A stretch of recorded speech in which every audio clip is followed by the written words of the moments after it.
Magandang umaga po mga kabiyahero. Sa alas 6:20 po ay nandito tayo sa kanto po ng Del Monte at Banawe. May 3 days trip po tayo patungo ng Baguio City. Wala po dito sa Zaimul. Ayan. Yan po yung mall kung saan ay tenant po dito. Yung pong kumpanya na atin pong susunduin. So biyahe po ulit tayo. Okay, nasa Rosario na po tayo. Nakalabas na po tayo ng Teplex.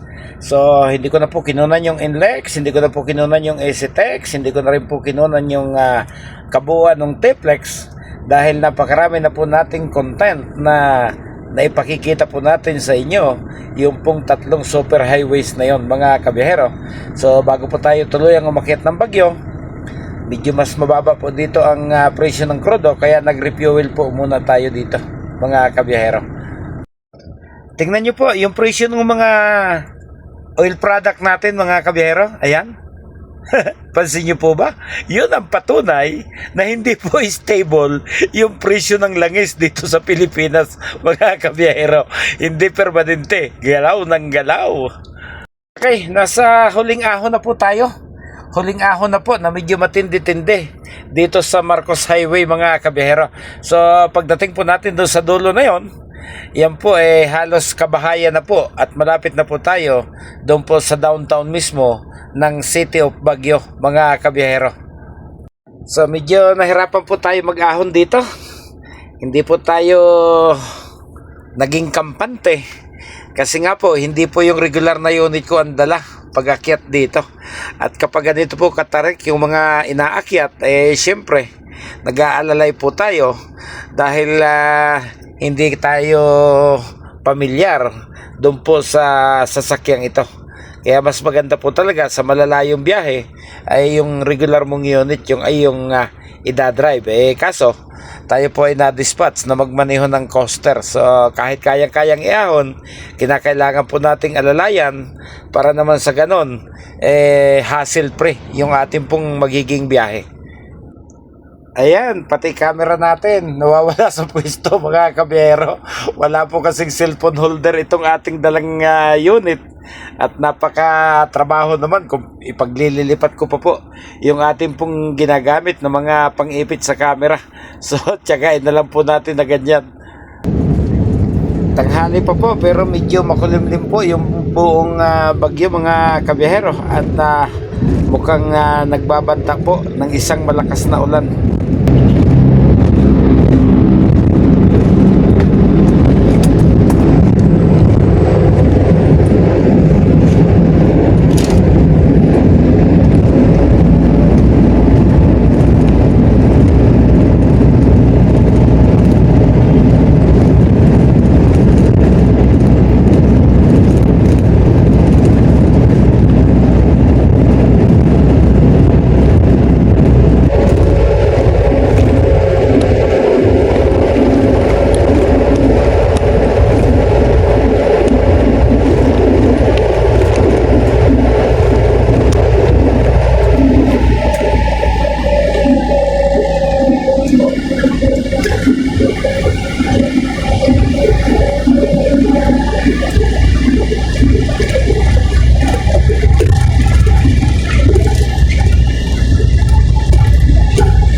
Yan pong kanto sa kaliwa na inyo pong nakikita, yan po yung unang mayor na kalsada.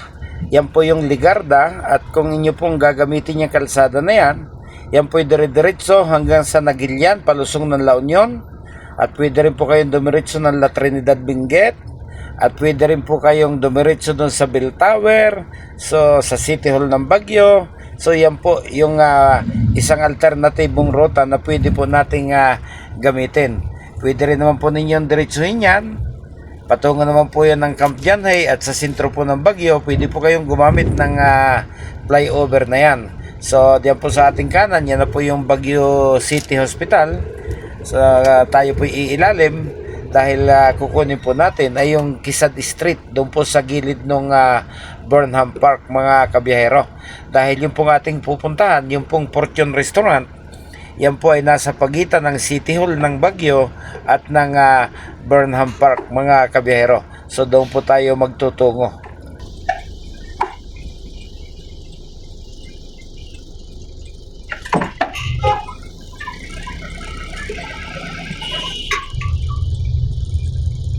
Kapag kayo po ay kumanan, yan po ay dire-diretsong palusong naman doon po sa tinatawag po na Cannon Road, pababa po ulit doon sa bahagi po ng La Union mga kabiyahero, kapag kayo po ay kumanan sa area na ito. So yung daan po papakit ng Baguio ay tatlo po yan na pwede nyong pagpilian. Yun nga pong Cannon Road, yan po ninyo makikita yung malaking Lionhead. Yung nasa kasunod po ay yung Marcos Highway. Makikita nyo naman po dati doon yung ulo ni dating Pangulong Marcos. At ang pangatlo po ay doon naman po kayo manggagaling sa may La Union na Bawang, kung hindi po ako nagkakamali. At yun naman po yung tinatawag na Nagilian Road mga kabiyahero. Kaya lang yung pong Cannon Road ay hindi po pwedeng dumaan doon ang mga malalaking sasakyan.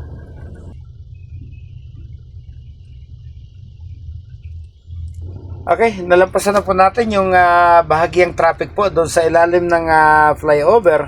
At ito na nga po yung simula ng Quezon Street mga kabiyahero. So ito po yung ating gagamitin para marating po natin yung Fortune Restaurant.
Okay, kanan na po tayo rito. Pag diniretso nyo po yan, matutumbok nyo rin po dyan yung City Hall ng Baguio. So pag kumanan po tayo rito, medyo magbabago na po yung size ng kalsada. Medyo papasikip na po ito. Idagdag pa po yung ang mga jeep po dito ay dyan po nakaterminal sa gilid po ng kalsada na yan mga kabiyahero. Lumakas na po yung ulan. Yan yung ating inaasahan kanina na sabi ko dumidilim yung ibabaw ng Baguio. Medyo papalakas pa siya. So nakakanan na po tayo, tapos kakaliwa po tayo riyan. Siguro mga pangatlong building po ay yun na po yung Fortune Restaurant mga kabiyahero. So napakalakas na po ng ulan at problema kung paano sasakay mula doon sa restaurant yung atin pong mga pasahero mga kabiyahero, dahil karamihan po sa kanila ay mga senior citizen na po. So ayan yung sinasabi ko pong mga jeep na nakaterminal, kakapiranggot na po yung pwedeng daanan. At habang nagsasakay po tayo, nasa 13 pasahero po yan, eh magiging problema yung mga sasakyan po na nasa likuran. Mamumroblema po sila kung paano sila lulusot habang tayo po ay nakaparada dyan sa gilid at pumipick up tayo ng ating pasahero. Okay, yan po yung kabuuan ng ating biyahe mula po doon sa Maynila. So hanggang dito na lang po muna tayo at yung pong iba ay ihahatid ko sa inyo sa mga darating na araw.